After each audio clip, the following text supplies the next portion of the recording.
Pessoal, tradicionalmente, nós dizemos na psicanálise que o terapeuta se comporta de maneira neutra, que o psicanalista precisa exercer a neutralidade. Esse é um tema polêmico, controverso, porque muitas pessoas não entendem o que de fato significa neutralidade e acabam confundindo esse termo com uma outra coisa sobre a qual eu já vou falar, que não tem nada a ver com neutralidade e que é contraproducente para a terapia psicanalítica. Então, eu quero, neste vídeo, esclarecer para você o que significa efetivamente ser neutro no tratamento psicanalítico. O que significa exercer a neutralidade técnica para que nós consigamos atingir os objetivos que buscamos ao desenvolver uma terapia psicanalítica. Para você que não me conhece, meu nome é Lucas Napoli, eu sou psicólogo, psicanalista e tenho doutorado em psicologia clínica. Seja muito bem-vindo ao canal Psicanálise em Humanês. Então vamos lá, pessoal, sem delongas, o que neutralidade em psicanálise não é? Para você não confundir, muita gente confunde. Neutralidade não é indiferença. Esse ponto é muito importante. Quando nós dizemos que o psicanalista é neutro, precisa ser neutro no tratamento, nós não estamos dizendo que ele é indiferente ao paciente, que ele não está nem aí para o paciente. Infelizmente, há psicanalistas que se comportam dessa forma. Há psicanalistas, infelizmente, que estão tão mais preocupados em serem fiéis à suposta psicanálise verdadeira. Infelizmente, há tantos psicanalistas assim, psicanalistas farisaicos, como eu costumo dizer, que o que acaba acontecendo? O cara vai atender o paciente e ele não está nem aí para o sofrimento do paciente. Ele está muito mais preocupado em ser fiel a Freud, em ser fiel a Lacan. Ele não se envolve efetivamente com o quadro de sofrimento que aquele paciente está apresentando. Isso não é neutralidade. Isso é má conduta. Isso é uma imperícia técnica. O analista precisa ser empático. O que significa isso? Ele precisa se esforçar para tentar enxergar as coisas do ponto de vista do paciente. Ele precisa se esforçar para sentir com o paciente as dores e sofrimentos que ele está apresentando. Ele precisa ser capaz de compadecer-se daquela pessoa que o está procurando. Porque se o sujeito o está procurando é porque ele se encontra num quadro de sofrimento, que pode ser mais agudo, menos agudo, mais crônico, menos crônico, mais grave, mais leve, mas ele está procurando porque ele se encontra numa situação de sofrimento. E é importante que o psicanalista se compadeça do paciente que o está procurando. Do contrário, ele vai fazer intervenções, ele vai proferir as suas interpretações, desconsiderando completamente a condição emocional em que o paciente se encontra para receber aquelas intervenções.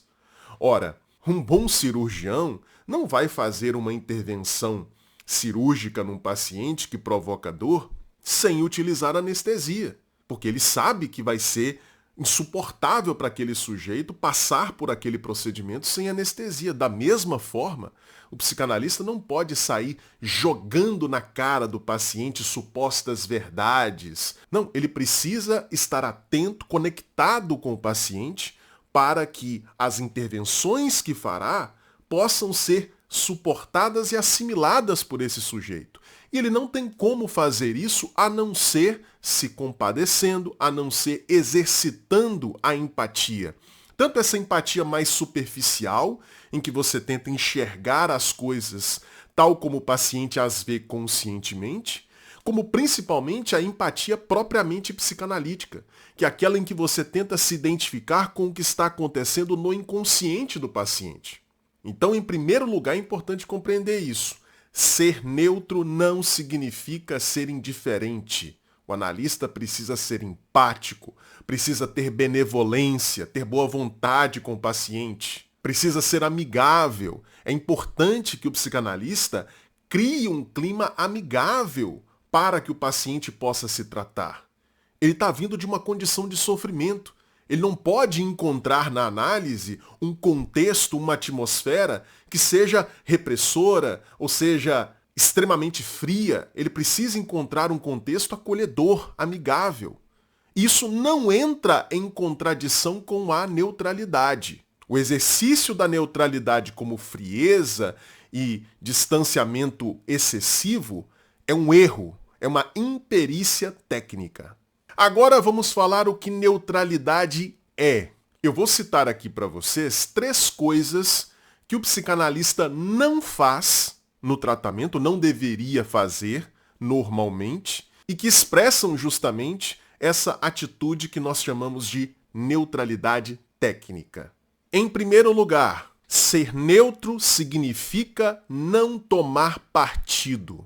Muitos pacientes vêm até nós e relatam conflitos que eles têm com determinadas pessoas do seu entorno, do seu cotidiano.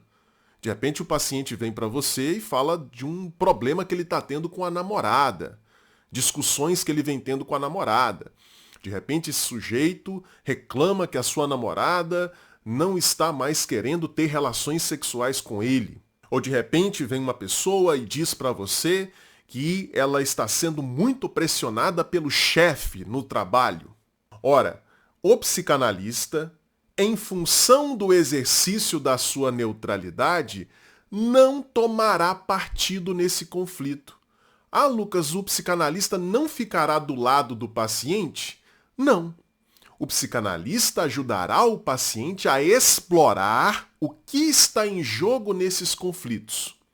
Como ele se sente, o que esses conflitos ativam em termos da sua história de vida, como é que ele se posiciona nesses conflitos, como é que ele representa psiquicamente a pessoa com a qual ele está em conflito. O analista ajudará o paciente a entender melhor a situação. Ele não tomará partido.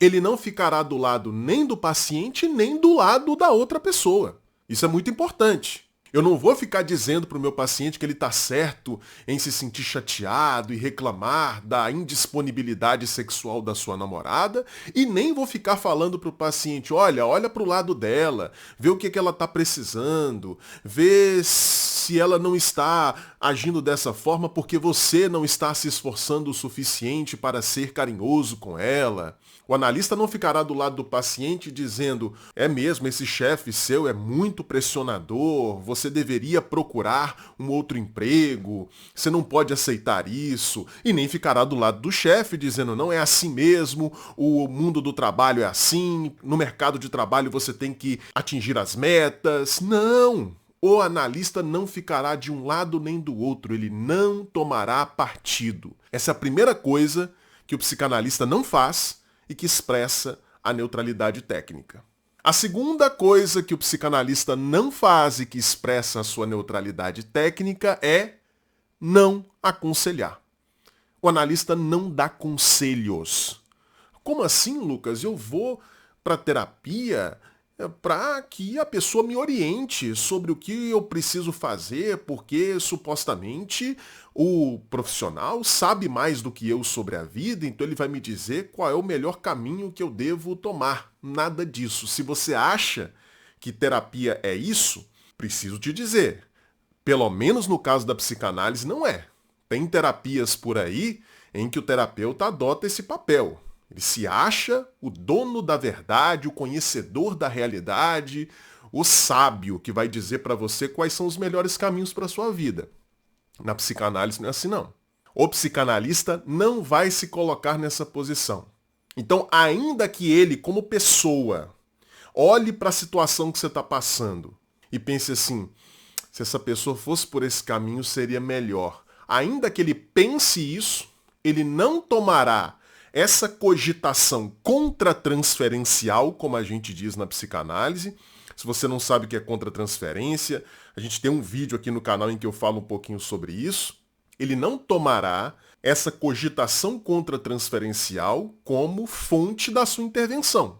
Ele vai ajudar o paciente a explorar as possibilidades que ele tem, o que está em jogo nessas possibilidades, as consequências dessas possibilidades, o que o leva a se inclinar na direção de um caminho ou a se inclinar na direção do outro, mas o psicanalista não vai aconselhar o paciente. De repente chega para você uma moça que está tendo muitos problemas no casamento dela e ela expressa de maneira clara para você o desejo de que você a ajude a decidir se ela deve permanecer no casamento ou se ela deve se separar. O psicanalista não dará pitaco. Não dará pitaco. Lucas, mesmo se essa mulher estiver numa situação de muito sofrimento no casamento, mesmo assim, o psicanalista não vai dizer para ela, se separe. Ela, se for o caso, precisará tomar essa decisão por conta própria. Ah, então o analista está sendo indiferente, Lucas. Nada disso. O analista está ajudando essa paciente a entender a situação, a entender o que está em jogo, as possíveis repetições que estão acontecendo nesse relacionamento, mas quem deverá tomar as rédeas da decisão e escolher efetivamente sair da relação ou permanecer nela, esta pessoa é o paciente. Não sairá da boca do analista, vá por aqui ou vá por ali, se separe ou permaneça. Se o analista faz isso, ele está cometendo uma imperícia técnica, ele está sendo ruim de serviço. A terceira coisa que o psicanalista não faz e que expressa a neutralidade técnica é a seguinte: o psicanalista não influencia o seu paciente na direção de determinadas visões de mundo, sejam elas de natureza social, cultural, religiosa ou política. Então vamos supor que você recebe um paciente, e esse paciente para você ali durante a sessão, as pessoas falam de uma infinidade de coisas, de repente esse sujeito começa a falar bem de um determinado político que você, analista, como pessoa, não gosta. Começa a falar bem desse político, a detonar o político que você, como pessoa, gosta. Você vai escutar isso que o paciente está dizendo sem querer influenciar o paciente a mudar de opinião sobre aqueles políticos. Infelizmente, muitos psicanalistas comprometidos com determinadas visões políticas e ideológicas influenciam os seus pacientes, direta ou indiretamente. Isso não pode acontecer. O analista tem o direito de, nas suas redes sociais, em congressos, nos jornais, emitir as suas opiniões políticas, mas ali, no tratamento, ele precisa ser neutro. Ele não deve dizer para o paciente, seja direta ou indiretamente, que o paciente está alienado quando defende determinado político, está alienado quando critica o político X ou Y. Não. O psicanalista não deve influenciar, sugerir, indicar para o paciente determinadas visões de mundo, determinadas ideologias, determinadas concepções políticas, determinadas formas religiosas de encarar a vida. Ah, Lucas, isso significa então que o analista vai simplesmente ouvir o que o paciente está falando sobre política e vai descartar isso, vai considerar isso como um elemento que não faz parte do tratamento? De forma nenhuma. A escuta do analista deve ser sempre uma escuta simbólica, gente. Então, quando o paciente está lá falando do político X ou Y, seja de maneira elogiosa, seja de maneira condenatória, o analista vai olhar para isso de um ponto de vista simbólico. O que da vida desse paciente, da sua história de vida, do seu mundo interno, está se representando por meio da crítica ou do elogio a esses políticos? O que importa é o mundo interno do paciente, é o mundo psíquico. Psicanálise não é lugar de proselitismo, psicanálise não é palanque político. O sujeito está fazendo análise para tratar a sua condição de adoecimento emocional. Esse deve ser o foco do psicanalista. Então, ainda que questões religiosas, culturais, políticas, ideológicas surjam no discurso do paciente, a preocupação do psicanalista deve ser com a saúde mental desse sujeito. E o método psicanalítico de abordagem, tratamento e intervenção sobre a saúde mental do sujeito está orientado pela busca de ajudá-lo a se enxergar, pela busca de ajudá-lo a explorar os seus conflitos, as suas questões, os conteúdos, sobretudo provenientes do inconsciente. Esse é o nosso método de trabalho. E isso significa ser neutro. Não influenciar o paciente na direção de uma determinada visão de mundo. Então eu acho que você conseguiu aprender neste vídeo aqui o que neutralidade não é indiferença, e o que neutralidade é. Neutralidade é não tomar partido, não aconselhar e não influenciar o paciente na direção de uma determinada visão de mundo.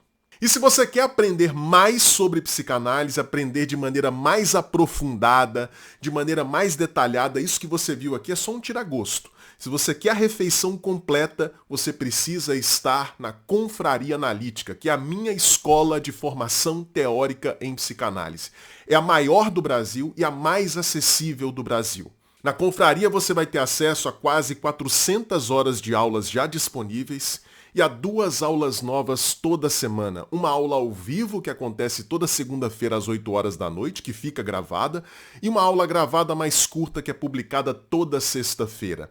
Para ter acesso a tudo isso, é muito fácil, muito simples e muito acessível. É só clicar no primeiro link que vai estar aqui na descrição, para que você se torne mais um dos meus mais de 2.500 alunos na Confraria Analítica. E antes de terminar esse vídeo, eu preciso falar para você sobre os meus 3 e-books. O primeiro deles se chama O que um psicanalista faz, em que eu explico de maneira rápida, simples, didática, o que acontece num consultório de psicanálise. O segundo e-book se chama Psicanálise em Humanês, 16 conceitos psicanalíticos cruciais, explicados de maneira fácil, clara e didática. E o terceiro e-book se chama Entenda-se, 50 lições de um psicanalista sobre saúde mental. Você pode adquirir esses 3 e-books separadamente, você vai pagar o valor de R$ 171, mas se você preferir, e é o que eu te aconselho, você pode adquirir os 3 juntos num pacote promocional que sai mais barato do que se você comprar os 3 separadamente. Os links para cada um dos e-books e também para este pacote promocional estão aqui na descrição também. Bom, e se você gostou desse vídeo, não deixe de dar o seu like, não deixe de fazer um comentário dizendo o que você achou do vídeo, sugerindo temas para os próximos e principalmente não deixe de compartilhar. Mande aí em todos os seus grupos de WhatsApp. Eu conto com você e nós nos encontramos no próximo vídeo. Um grande abraço. Tchau, tchau.